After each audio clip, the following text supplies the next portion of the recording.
શું ઈરાનની જંગને gorilla war બનાવી દીધી છે? શું આ જંગ આર્થિક જિહાદ તરફ આગળ વધતી દેખાઈ રહી છે? તહેરાન બાહ્ય ઠેકાણાઓને કેવી રીતે ટાર્ગેટ કરશે? IRGCને હવે કેવી રીતે જવાબ આપશે ટ્રમ્પ?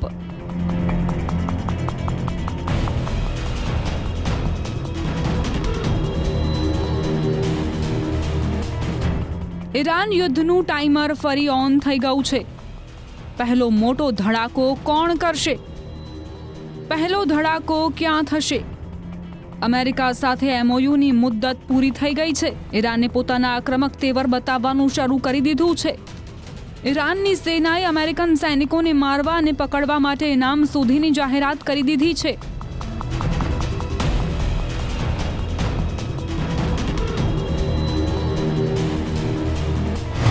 અમેરિકન સૈનિકોને પકડવા અથવા મારનારાઓને લગભગ $30,000 એટલે કે લગભગ 28 લાખના ઇનામની જાહેરાત કરવામાં આવી છે. જો આ જ કામ કોઈ મહિલા કરે તો ઇનામની રકમ બમણી એટલે કે $60,000 એટલે કે લગભગ ₹57 લાખ કરી દેવામાં આવી છે.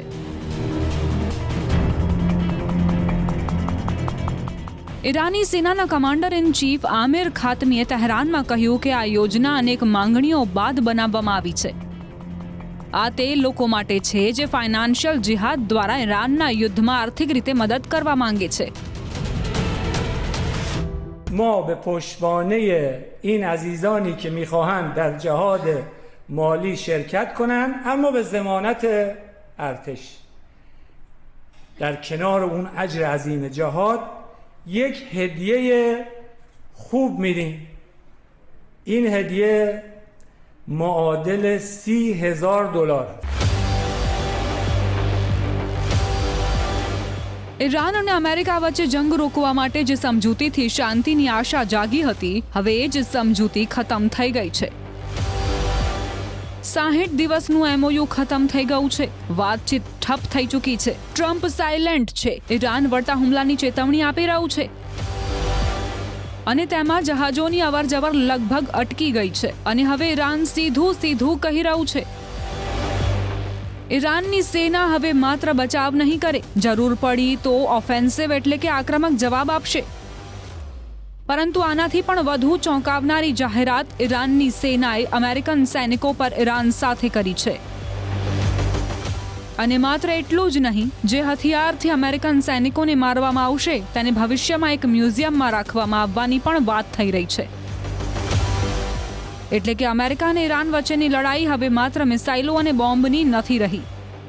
આ લડાઈ હવે સાયકોલોજીકલ વોરફેર એટલે મનોવૈજ્ઞાનિક જંગ અને દુશ્મનોને મોટું નુકસાન અથવા ભયાનક પરિણામોનો ડર બતાવવાની તરફ આગળ વધી રહી છે. તો શું ઈરાન હવે અમેરિકા વિરુદ્ધ યુદ્ધનો આગામી તબક્કો શરૂ કરવા જઈ રહ્યું છે?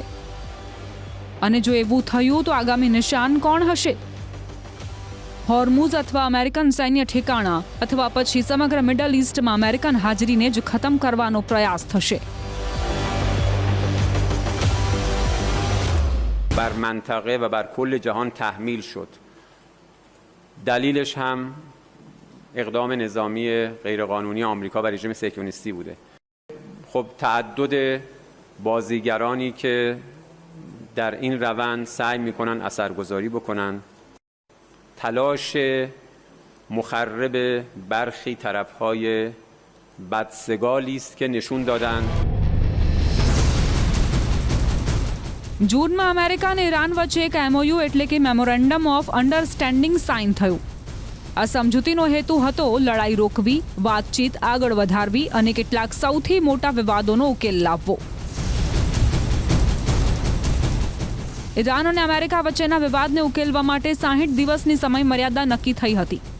પરંતુ 17 ઓગસ્ટ આવતા આ ડેડલાઇન પણ પૂરી થઈ ગઈ અને સૌથી મોટી વાત, કોઈ ફાઇનલ ડીલ થઈ જ નહીં.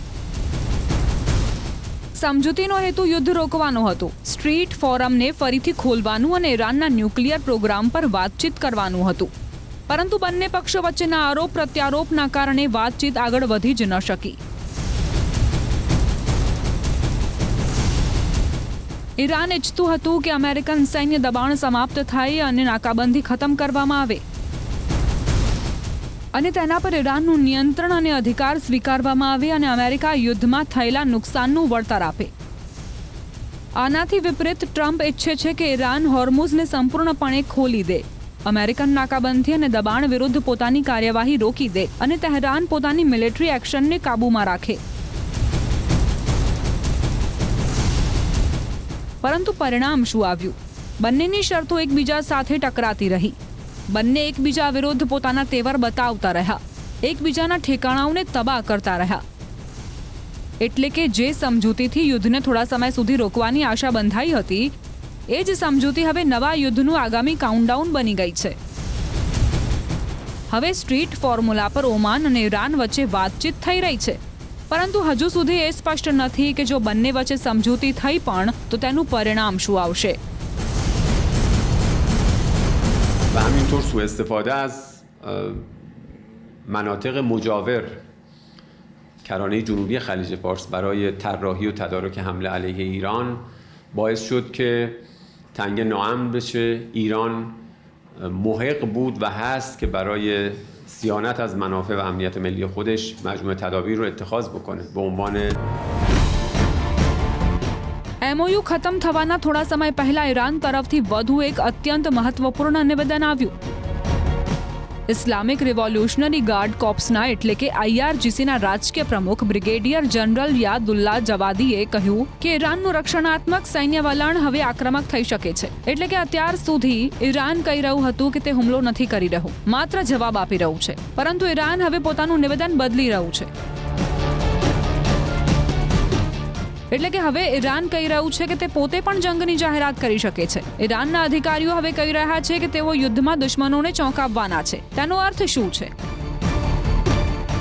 જો યુદ્ધમાં ઈરાન આક્રમક તેવર અપનાવે છે તો અમેરિકા માટે માત્ર ઈરાનની અંદર રહેલા ટાર્ગેટ જ પડકાર નહીં હોય. મિડલ ઈસ્ટમાં અમેરિકાનું મિલિટરી નેટવર્ક ઘણું મોટું છે.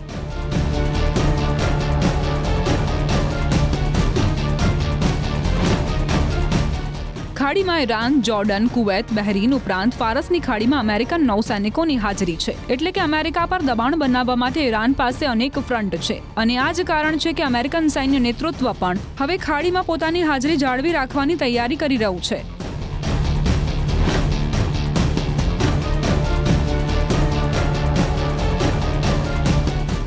અમેરિકાએ સંકેત આપ્યો છે કે અમેરિકન નેવી બેઝ અને ઈરાન વિરુદ્ધ નાકાબંધીને લાંબા સમય સુધી ચાલુ રાખી શકે છે.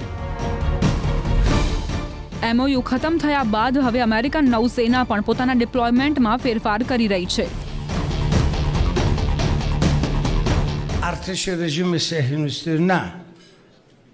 منظور من این هست که آمریکا و اسرائیل با اهداف مشخص و روشن با 9 هدف مشخص اعلام شده رسمی مکتوب و مکرر گفتن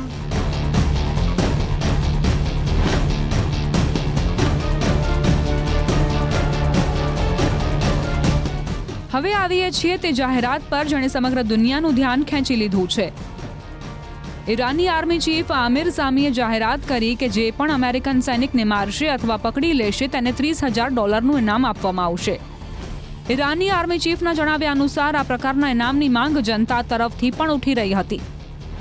અને પછી આવ્યો સૌથી વિચિત્ર ભાગ. ઈરાને કહ્યું કે જે હથિયારથી અમેરિકન સૈનિકને મારવામાં આવશે તેને ભવિષ્યમાં એક મ્યુઝિયમમાં રાખવામાં આવશે.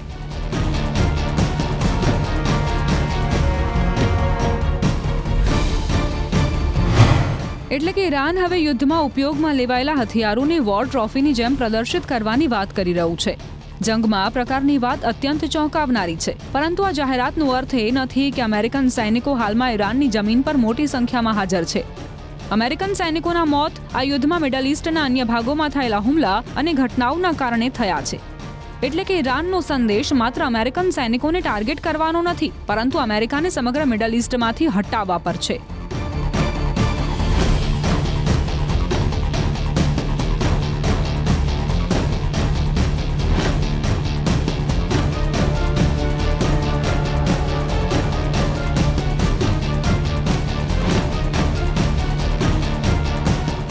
ઈરાનની તાકાત માત્ર તેની પોતાની મિસાઇલો સુધી મર્યાદિત નથી. તેની તાકાત સમગ્ર વિસ્તારમાં દબાણ બનાવવાની છે. અને તેની તસવીર ખાડી દેશો પર હુમલા કરીને બતાવવામાં આવી છે. જુલાઈમાં ઈરાની મિસાઇલ હુમલામાં જોર્ડનના મા બાપ સાલ્તી એરબેઝ પર અમેરિકન સૈનિકો માર્યા ગયા હતા. ઇરાકમાં પણ એક અમેરિકન સૈનિકનું મોત ઈરાની ડ્રોન હુમલામાં થયું હતું અને ત્યારબાદ અમેરિકાએ સતત અનેક રાતો સુધી ઈરાન વિરુદ્ધ એર સ્ટ્રાઇક કરી હતી. જુલાઈમાં અમેરિકન સેનાએ ઈરાન વિરુદ્ધ 11 વખત એર સ્ટ્રાઇક કરી, જેનો હેતુ કમર્શિયલ જહાજો પર ઈરાનની ધમકી ઘટાડવાનો જણાવવામાં આવ્યો. એટલે કે અત્યાર સુધીના યુદ્ધમાં જે પેટર્ન સામે આવ્યો તેમાં ઈરાન હુમલો કરે છે તો અમેરિકા જવાબ આપે છે, પરંતુ ત્યારબાદ ઈરાન ખાડી દેશોને ટાર્ગેટ કરીને દબાણ વધારી દે છે. અને હવે ટ્રમ્પ ફરી કહી રહ્યા છે કે આર્થિક દબાણ અને નાકાબંધીને વધુ મજબૂત કરી શકાય છે અને આ જંગનું સૌથી મોટું બેટલ ગ્રાઉન્ડ બની રહ્યું છે હોર્મુઝ સ્ટ્રેટ ફોર્મ્યુલા. کشتی می آوردیم حالا کلی مسیر رو بر میکنه میاد قیمت تموم شده رفته بالا درآمدمون هم کم شده نفت میفروختیم حالا نمیتونیم بفروشیم زدن یه سری از کارخونه ها رو خراب کردن مالیات هم نمیتونیم به اون شکل بگیریم نه تنها نمیتونیم بگیریم باید به اونا پولم بدیم که سرپا بیستن.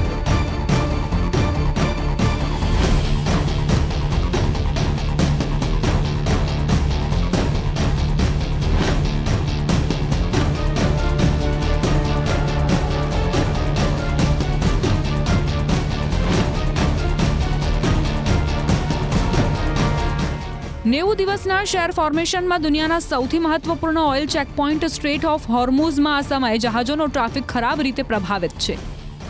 15 ઓગસ્ટની આસપાસ આમાંથી પસાર થતા જહાજોની અવરજવર ખૂબ જ ઓછી થઈ ગઈ. એટલે કે યુદ્ધની અસર માત્ર અમેરિકા ઈરાન સુધી મર્યાદિત નથી. તેની અસર સીધી તેલ પર, શિપિંગ પર અને સમગ્ર ગ્લોબલ ઇકોનોમી પર પડી રહી છે. ઈરાન ઈચ્છે છે કે સ્ટ્રેટ ઓફ હોર્મુઝ પર તેનું નિયંત્રણ જળવાઈ રહે. ટ્રમ્પ ઈચ્છે છે કે તેને સંપૂર્ણપણે ખોલી દેવામાં આવે. ટ્રમ્પ તો અહીં સુધી કહી ચૂક્યા છે કે ભવિષ્યમાં સ્ટ્રેટ ઓફ હોર્મુઝને અમેરિકન ક્ષેત્ર જાહેર કરવા પર પણ વિચાર કરી શકે છે. ઈરાને આ નિવેદનને ફગાવીને સ્પષ્ટ કહી દીધું કે સ્ટ્રેટ ઓફ હોર્મુઝને ખોલવાનો કે બંધ કરવાનો નિર્ણય તેના હાથમાં છે અને આ જ ટકરાવમાં સમગ્ર દુનિયા ફસાઈ ગઈ છે. એટલે કે દુનિયાના સૌથી મોટા એનર્જી ગેટવે પર અમેરિકા અને ઈરાન વચ્ચેની સૌથી મોટી જંગ ચાલી રહી છે. MOU ખતમ થઈ ચૂક્યું છે, વાતચીત અટકી ચૂકી છે. ઈરાનના અમેરિકન સૈનિકો પર લાખો રૂપિયાનું ઇનામ જાહેર કરી દેવામાં આવ્યું છે અને તેની સેના ચોંકાવનારા પરિણામની ચેતવણી આપી રહી છે. એટલે કે આવનારા દિવસો અત્યંત મહત્વપૂર્ણ છે, કારણ કે આગામી સવાલ માત્ર એ નથી કે અમેરિકા અને ઈરાનમાં ક્રાંતિ થશે કે નહીં. અસલ સવાલ તો એ છે કે જો શાંતિ નહીં થઈ તો આગામી હુમલો ક્યાં થશે? શું ફરી મિસાઇલો બનશે?